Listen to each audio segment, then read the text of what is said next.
अब दूसरी बात आती, मोदी जी पैदाइशी हिंदू धर्म के व्यक्ति हैं, उनके माता पिता हिंदू, अभी माता जी का देहांत हुआ।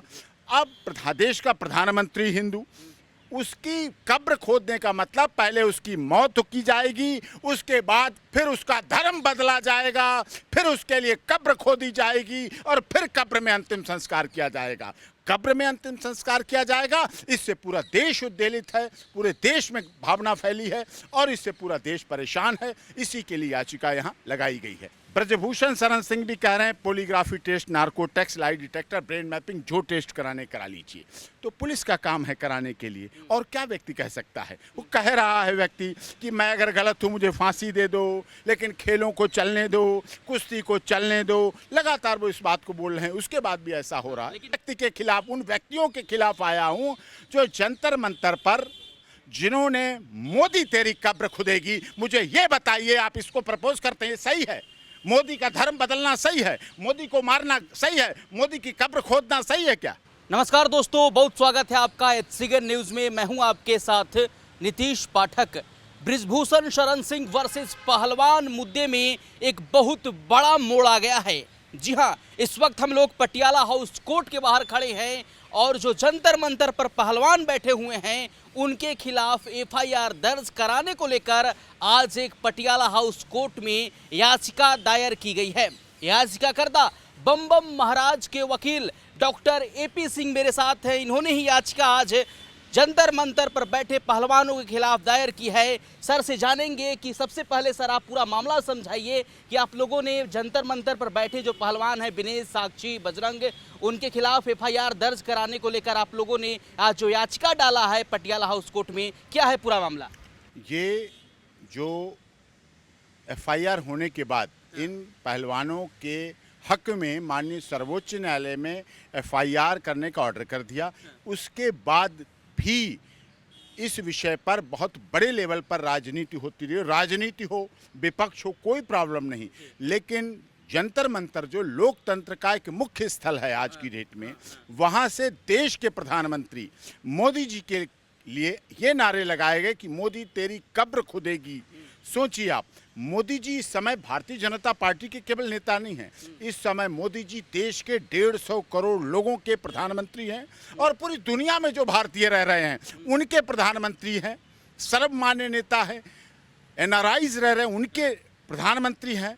और उस पर ऐसे सामाजिक सद्भाव को खराब करने वाले नारे लगाना ये कहाँ तक उचित था? सबसे बड़ी बात ये उठती है यहाँ पर, जो नारा लगाया गया ये केवल विरोध का नहीं है, ये केवल धार्मिक सद्भाव को खराब करने का। ये डेट डिसाइड करेंगे। अब दूसरी बात आती, मोदी जी पैदाइशी हिंदू धर्म के व्यक्ति हैं, उनके माता पिता हिंदू, अभी माता जी का देहांत हुआ। अब देश का प्रधानमंत्री हिंदू, उसकी कब्र खोदने का मतलब पहले उसकी मौत की जाएगी, उसके बाद फिर उसका धर्म बदला जाएगा, फिर उसके लिए कब्र खोदी जाएगी और फिर कब्र में अंतिम संस्कार किया जाएगा।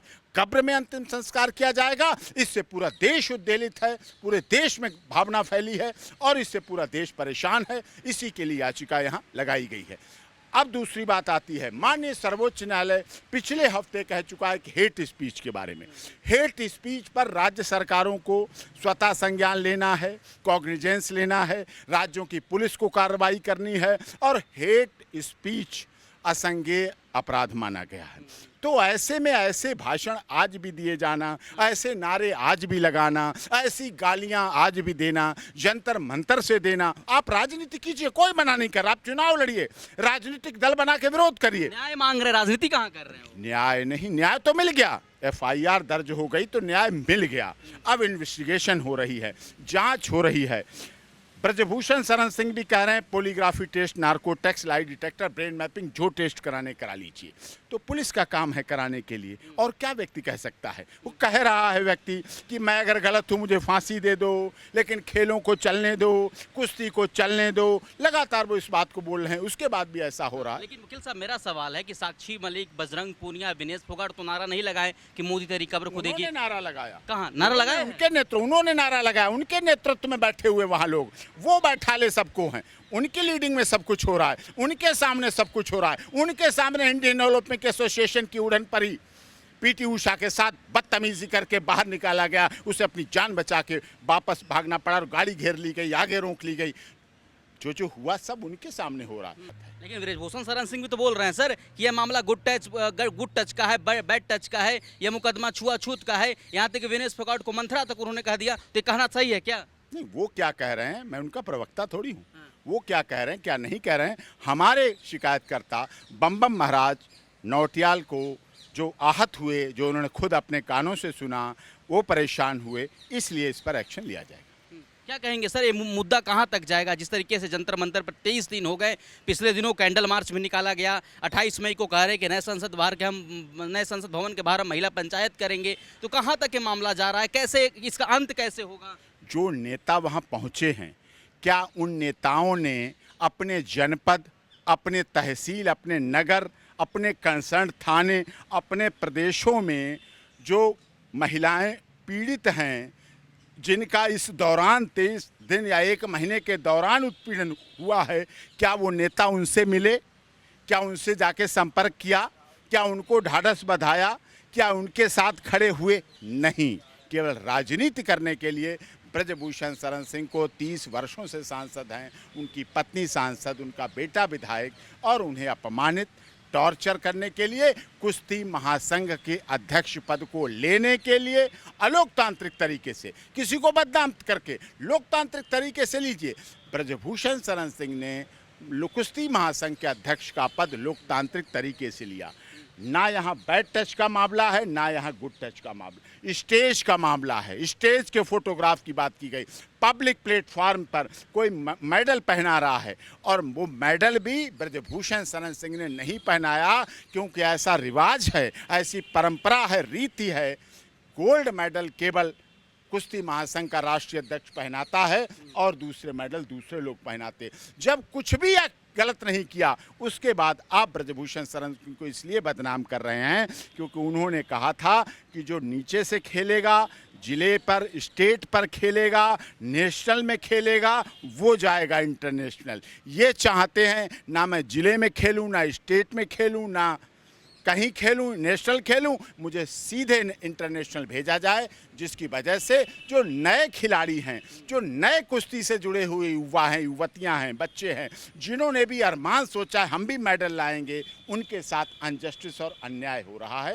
लेकिन वकील साहब, मेरा सवाल है कि देश के ओलंपियन बेटी हैं, उन्होंने मेडल जीता है देश के लिए, आप उनके खिलाफ याचिका पर आप बात कर रहे हैं? मैं किसी मेडल या मैं तो केवल उस व्यक्ति के खिलाफ, उन व्यक्तियों के खिलाफ आया हूं जो जंतर मंतर पर, जिन्होंने मोदी तेरी कब्र खुदेगी, मुझे ये बताइए, आप इसको प्रपोज करते हैं सही है?